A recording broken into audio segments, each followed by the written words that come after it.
Olá pessoal, tudo bem? Vamos para a nossa última aula de intervenção de terceiros. Tá? A gente vem vendo desde o início, além da intervenção de terceiro, a gente viu o litisconsórcio, a gente viu a partir da intervenção de terceiro assistência, denunciação à lide, chamamento ao processo, incidente de desconsideração da personalidade jurídica e agora a última, amicus curiae. Tá? Esse amicus curiae é o amigo do tribunal que nós veremos na aula de hoje. Ok?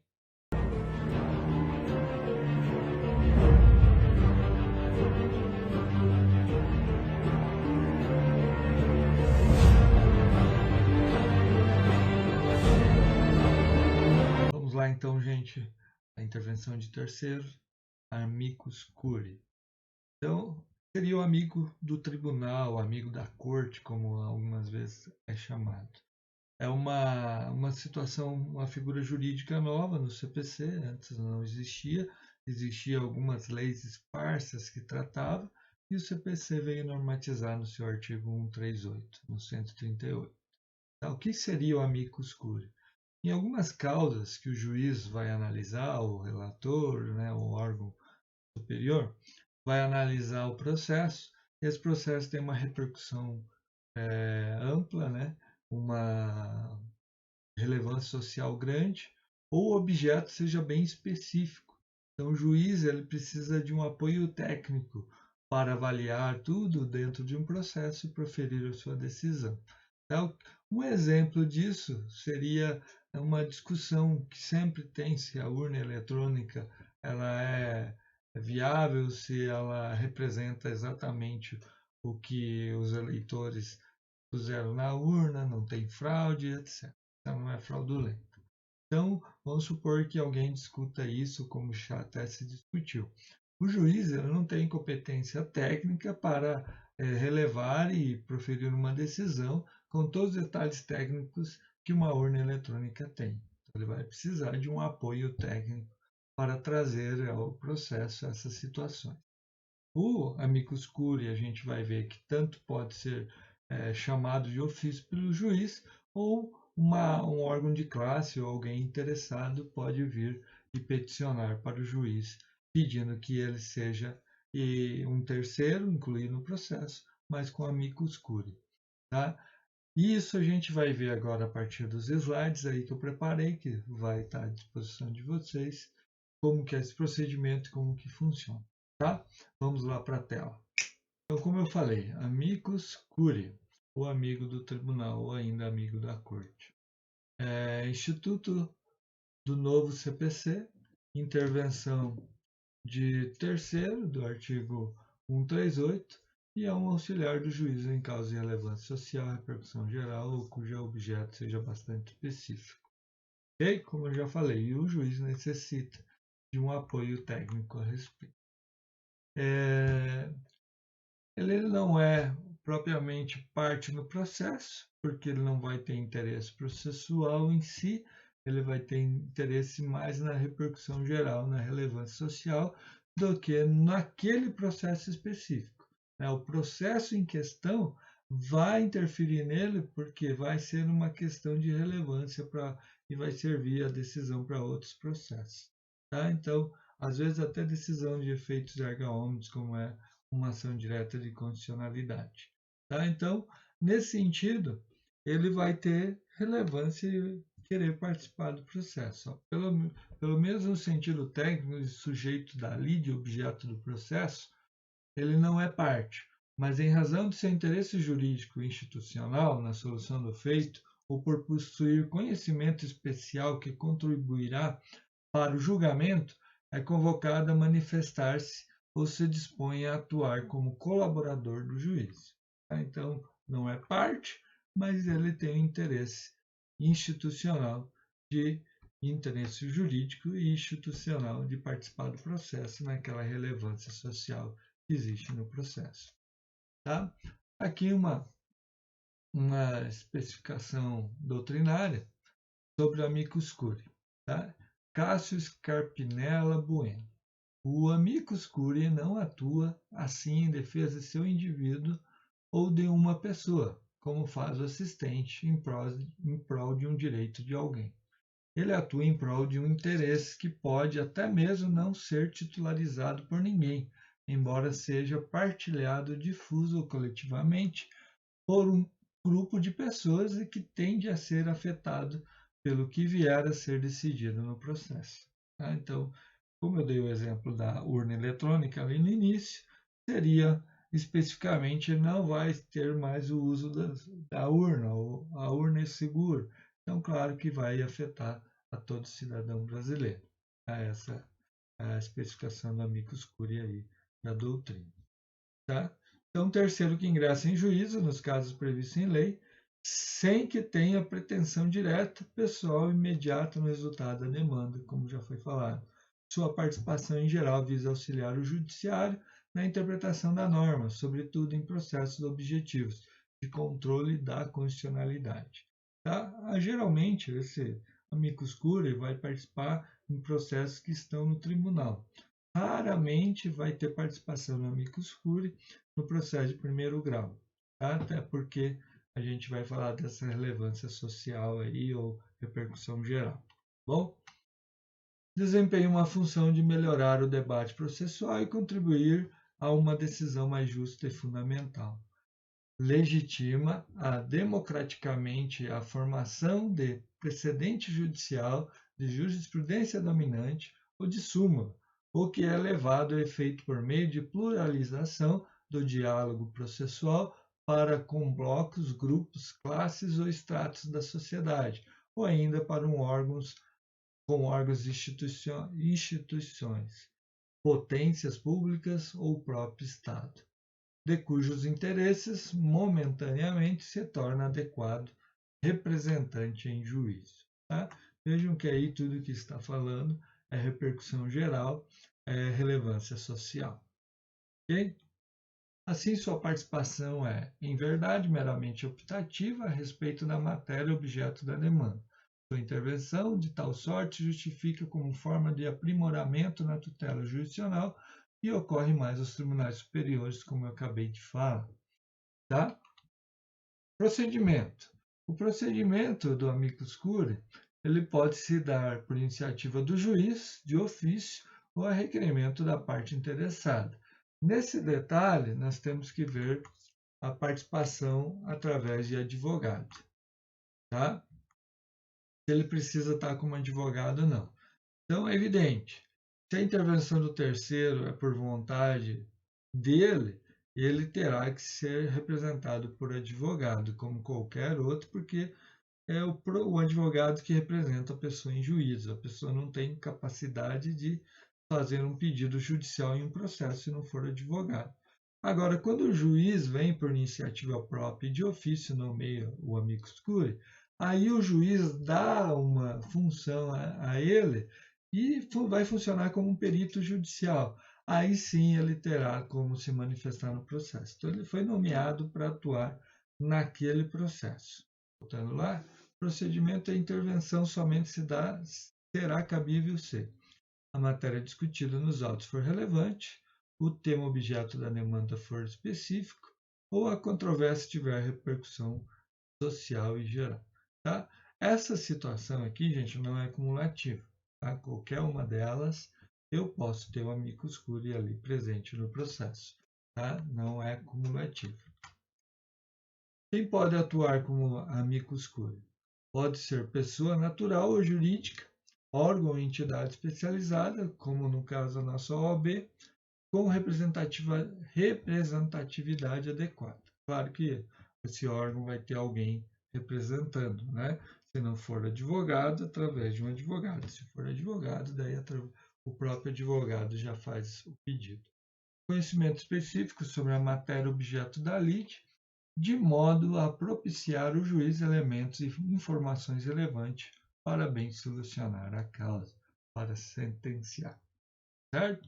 Haverá, portanto, representatividade adequada quanto amigo do tribunal, for portador de valores ou de interesses em blocos, grupos, classes, etc., gozar de idoneidade na sua área de conhecimento ou no seu ramo de atuação, uma pessoa com alto saber, sobre aquela situação que está exposta no processo e ainda houver pertinência temática entre sua expertise, né, sua experiência, suas técnicas, seu conhecimento prático e teórico, né, de relevância naquela situação. Tá? Então, destine a discussão trazida à baila no processo e que rendeu e seja a sua intervenção no processo. Tá? Acredito que seja fácil de entender isso, que o Amicus do Curi vai funcionar como uma espécie de perito judicial, expert sobre aquele assunto, que o juiz sozinho não teria ali o conhecimento apropriado para julgar. Prazo e oportunidade. Uma vez convocado se manifestar, é claro, ele terá um prazo de 15 dias a contar da sua intimação. Se ele não se manifestar, não é obrigatório, o juiz pode nomear uma outra pessoa a respeito. Sua intervenção é meramente colaborativa, como eu falei ali, não é obrigatória, não tem por função comprovar fatos, mas sim opinar sobre eles, interpretá-los segundo seus conhecimentos técnicos específicos, a fim de auxiliar o juiz no julgamento.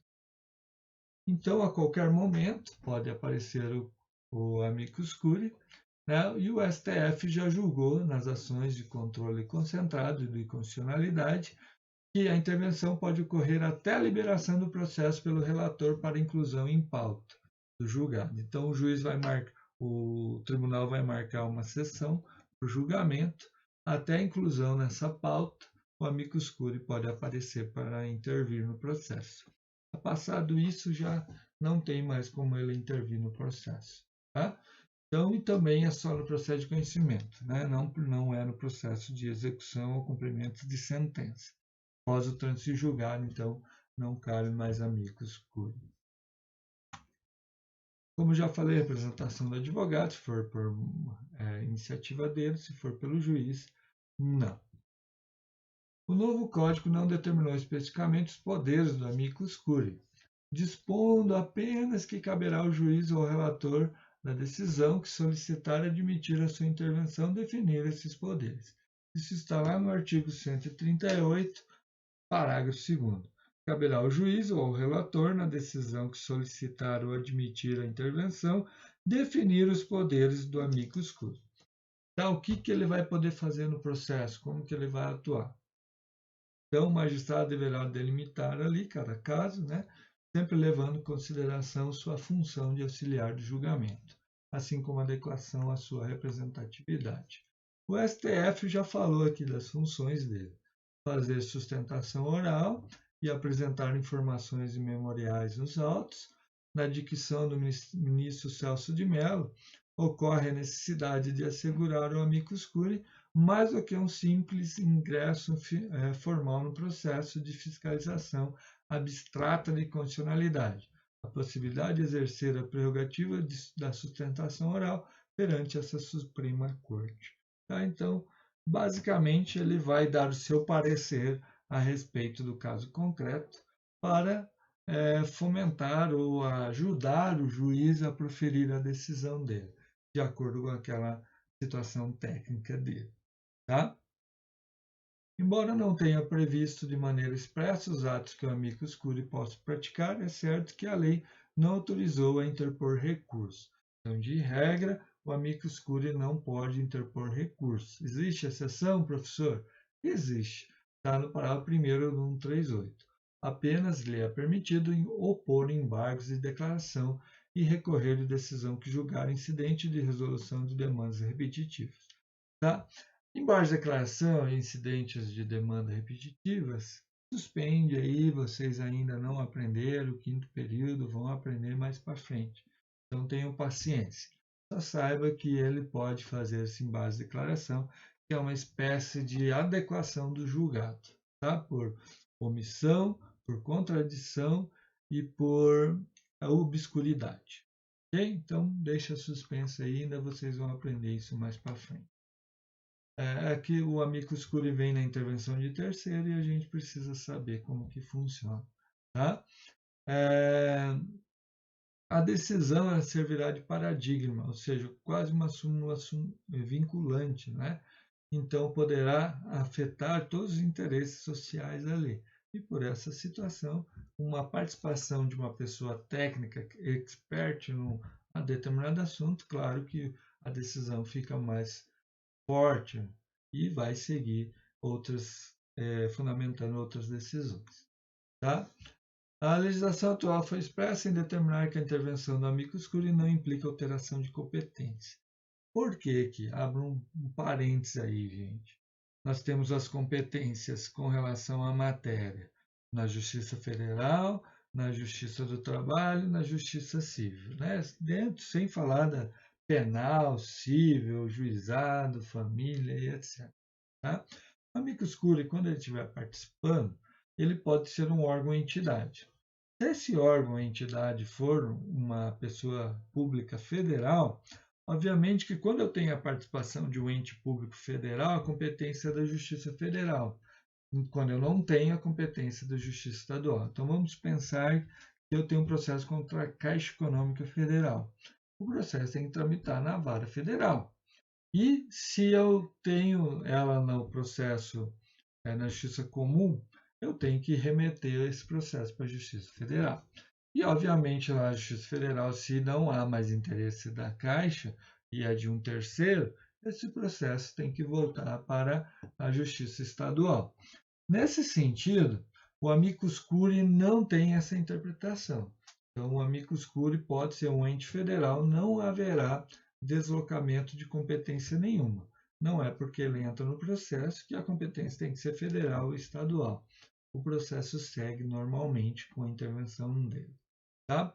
Pois ele não é parte. Pois ele não é parte. Ok? Então, tá lá, o amicus curiae não recebe honorários também, não tem que pagar custas, ela é um colaborador, é uma espécie de auxiliar do juiz, razão pela qual se encontra dispensado o pagamento de custas e também de honorários processuais.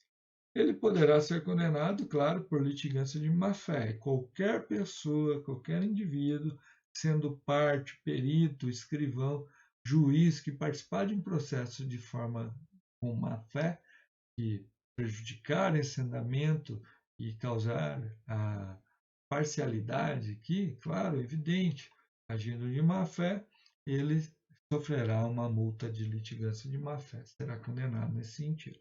Tá? Então, ele não paga custos nem honorários, porque não é parte, porém, se agir de má-fé, evidente, ficando comprovado, ele será responsabilizado.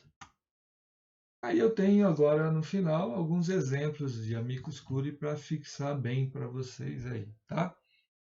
Então lá na Comissão de Valores Imobiliários, se eu tiver uma decisão, um processo que está falando nesse meio de comissão de valores imobiliários, bolsa, balcão de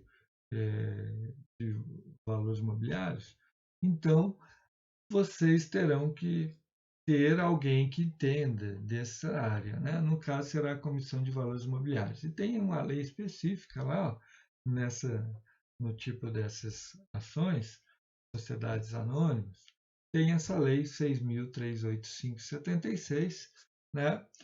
Nos processos judiciários, que tem por objetivo matéria incluída na competência da Comissão de Valores Imobiliários, será esta sempre intimada para querendo oferecer parecer ou prestar esclarecimento no prazo de 15 dias. A amicus curiae já tinha desde 76, né? Mas não tinha no CPC. Não era chamado de amicus curiae, vinha porque tinha o artigo 31 da Lei 6.385/76 que falava isso. A comissão é atribuída a legitimidade para interpor recursos quando as partes não o fizerem. Inclusive tinha isso. Com relação aqui ao direito de concorrência, nós temos o Conselho Administrativo de Defesa Econômica, o CAD. Lembrando que vocês não tiveram isso ainda, nem Comissão de Valores Imobiliários, nem o direito de concorrência. Calma que vocês chegam lá. Mas só para a gente saber aí, em razão da lei do direito de concorrência, nós temos no artigo 18, nos processos judiciais em que discuta a aplicação dessa lei, o CAD, Conselho Administrativo de Defesa Econômica, deverá ser intimado para querendo intervir no processo, na qualidade de assistente. Também está lá, amigo da Corte de Intervenção Assistencial em processos de controle de constitucionalidade por parte de entidades que tenham representatividade adequada, OAB, é, a classe dos contadores, né? Também Conselho Federal de Medicina, e aí vai. Né? Então, dependendo do processo, a classe participante tendo interesse, ela funciona como amicus curiae. Não são partes do processo e atuam apenas como interessados da causa. Lei 9.868. Não se admitirá a intervenção de terceiro no processo de ação direta de inconstitucionalidade.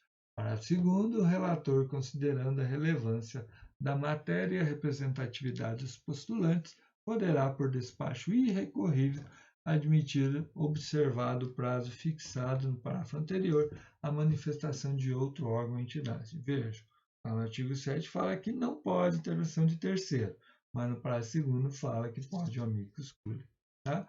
O amicus curiae, como ele é um terceiro que não participava no processo, foi deixado lá na parte de intervenção de terceiro. Mas seria uma intervenção de terceiro atípica, como eu falei, mais para ajudar o juiz. Seguindo, arguição de descumprimento do preceito fundamental. Também vocês ainda acho que não tiveram, mas só para entender lá no artigo 6º, se entender necessário, poderá o relator ouvir as partes no processo que ensejar a arguição, requisitar informações adicionais, designar perito ou comissão de peritos para que emita parecer sobre a questão, ou ainda fixar data para declarações em audiência pública de pessoas com experiência e autoridade na matéria. Poderão ser autorizadas a critérios do relator, sustentação oral e juntada de memoriais. Também amicus curiae, que já existia ali em 99 também. Juizados federais. Caberá o pedido de uniformização de interpretação de lei federal quando houver divergência entre decisões sobre questões de direito material proferida nas turmas recursais, que é para juizados especiais. Parágrafo 7º, necessário o relator pedirá informações ao presidente do tribunal, da turma recursal, coordenador da turma de uniformização e ouvirá o Ministério Público no prazo de 5 dias. Eventuais interessados, ainda que não sejam partes no processo, poderão se manifestar no prazo de 30 dias. E, por fim, repercussão geral. No artigo 1035 do CPC, nós temos lá o STF, em decisão irrecorrível, não considerar do recurso extraordinário quando a questão constitucional nele versada não tiver repercussão geral, nos termos desse artigo. Tem que provar a repercussão geral. Mas ele ainda, o relator, poderá admitir, na análise da repercussão geral, a manifestação de terceiros, subscrita por procurador habilitado, nos termos do regimento interno do STF. Também uma espécie de amicus curiae. Talvez aí na vida prática nossa, em primeira instância, talvez a gente não tenha muito conhecimento, ou não vamos ver muito isso. Porém, é uma figura que existe no CPC e está aí para ser aplicada, principalmente nos tribunais superiores. Então, gente, por fim, terminamos o amicus curiae, né, o auxiliar aí do juiz, o amigo do tribunal, que vai, de certa forma, emitir pareceres técnicos para decisões judiciais. É bem simples, uma situação, como eu já falei, não vamos talvez ver na prática, mas está aí no CPC, a gente precisa aprender. Tá bom? E aí a gente encerra a matéria do primeiro bimestre, intervenção de terceiro. Estarei passando os trabalhinhos aí para finalizar e uma provinha para a gente fazer aí. Ok? Abraço a todos, fiquem com Deus.